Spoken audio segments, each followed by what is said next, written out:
नमस्कार, आप देख रहे हैं ऊर्जाधानी न्यूज और मैं हूं आपके साथ पूर्वी। सिंगरौली जिले के मोरवा मैडवाली स्थित वार्ड क्रमांक 10 के विस्थापितों ने 14 सितंबर को एनसीएल की दुधिचुआ एवं जयंत परियोजना की खदान को पूरी तरह से बंद करने की तैयारी कर ली है।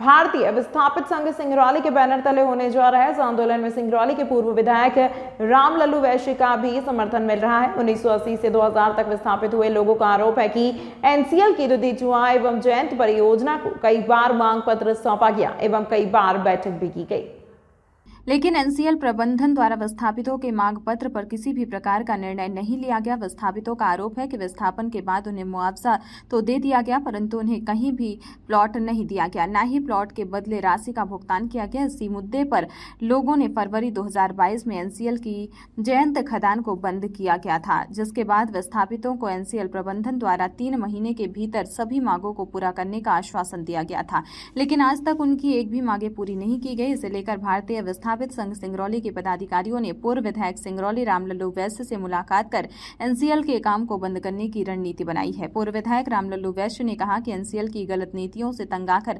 विस्थापित 14 सितंबर को एनसीएल दुधिचुआ एवं जयंत परियोजना को बंद करेंगे। पूर्व विधायक ने कहा कि मठौली वार्ड क्रमांक 10 में एनसीएल दुधिचुआ एवं जयंत परियोजना द्वारा भूमि अधिग्रहण किया गया है, जिसमें मुआवजे को लेकर विस्थापितों में असंतोष व्याप्त है। उन्होंने कहा कि विस्थापितों ने कई बार एनसीएल को मांग पत्र सौंप अपनी समस्याओं से अवगत कराया था, जिसे लेकर एनसीएल प्रबंधन ने मीटिंग पर मीटिंग की, लेकिन विस्थापितों के मांग पत्र किसी भी प्रकार का निर्णय नहीं लिया, जिसको लेकर भारतीय विस्थापित संघ सिंगरौली के बैनर तले बड़ी संख्या में एकत्रित होकर 14 सितंबर को एनसीएल दुधिचुआ एवं जयंत परियोजना की खदान को बंद करने भारतीय विस्थापित संघ सिंगरौली के पदाधिकारी द्वारा बताया गया कि 14 सितंबर को एनसीएल खदान बंद करने को लेकर सभी जगह पत्र भेज दिया गया है। क्षेत्र की जनता जयंत परियोजना दुधिचुआ परियोजना की इनकी बहुत पुरानी मांगे हैं, जिस पर एनसीएल प्रबंधन नानुकुर करता हुआ समय बिता रहा है। 80-81 के ज़मीन का जो अधिग्रहण हुआ था उस पर से मकान विस्थापित हुए थे, न उन्हें प्लाट अभी तक दे पाए और न ही उसके बदले में राशि। बात आती है तो सिर्फ आजकल करते हैं। सोच लीजिए कितने साल हो गए।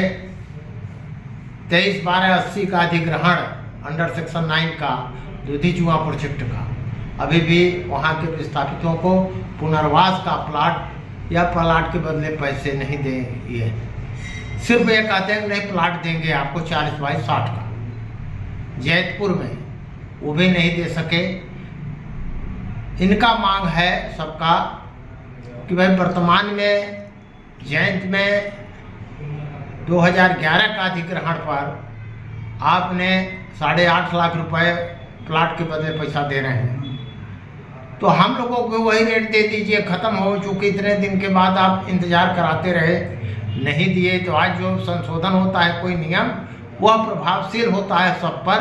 तो उस परियोजना के हिसाब से, क्योंकि जयंत विस्तार में जो 10,30,3065 अधिसूचना के अनुसार आप 8.5 लाख रुपए दे रहे हैं, वही दुधिचुआ प्रोजेक्ट वालों को दे दीजिए जो पुराने हैं।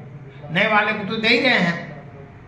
दुधिचुआ में भी नया विस्तार हुआ था, उसको आपने दिया है, तो इनको भी आप उसी रेट से दें। साथ ही जयंत प्रोजेक्ट में अभी भी ज़मीनों का मुआवजा बाकी है, दुधिचुआ में बाकी है।